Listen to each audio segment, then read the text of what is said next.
Welcome back to Carneades.org. Today we're going to be continuing our series on doubting truth, justice, and the American way with our special for Veterans Day on war and peace. Remember, we're going to be doing this through the idea of just war theory. This is going to be the second video in this series. So, we already looked at jus ad bellum. Now we're going to be looking at jus in bello. Remember, jus ad bellum was having a just reason to start a war, while jus in bello is conducting a war in a just manner. The next video we're going to be looking at jus post bellum, having justice when ending wars and dealing with what you give the winners and losers.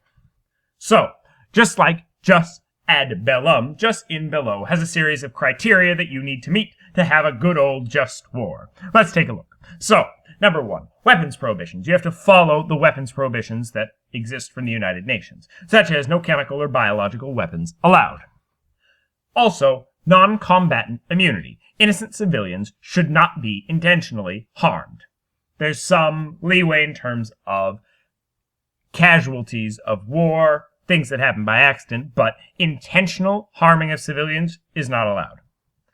Number three, proportionality. Excessive force or force greater than needed is forbidden. You shouldn't go so far as to do something beyond what your original just war objective should be, the reason you're fighting the just war.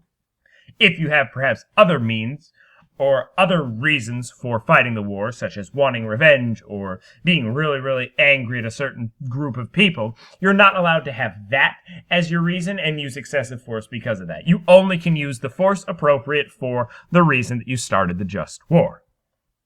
Prisoners of war won't be subjected to cruel punishment, things like torture or very horrible conditions. They should be given normal imprisonment that's just for the point of keeping them from harming people. No means that are evil in themselves are allowed. Examples include things like genocide, disguising soldiers as doctors, etc., etc. Things that are particularly nasty for war.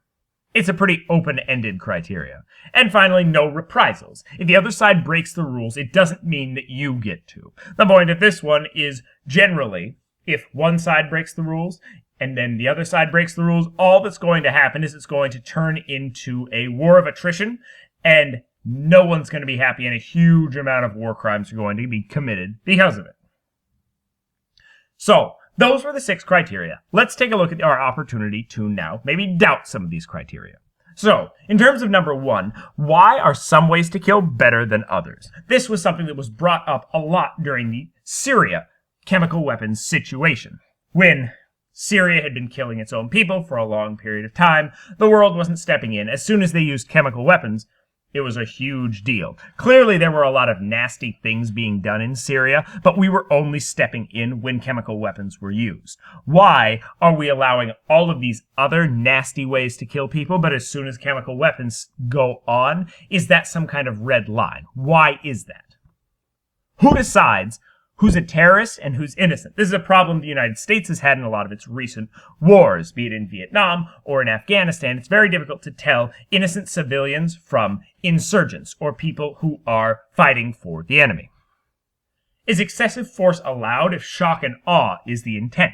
What if, as a valid military tactic, you're trying to shock and awe your opponent, or shock and awe the enemy, as a way to push them into submission? Then can you use excessive force in furtherance of your just goal of just winning?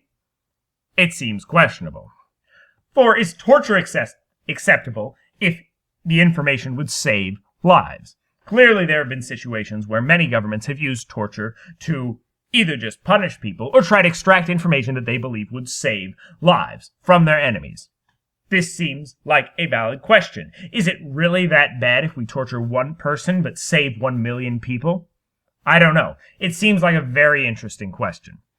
What about, isn't killing an evil in itself? We talk about, these extremely evil things in war. Killing seems pretty nasty, especially people dying on the battlefield from gangrene and such. That seems like a pretty nasty death. That's just a normal part of war. How is that allowed, but evils in themselves are not? How is killing not put in that category?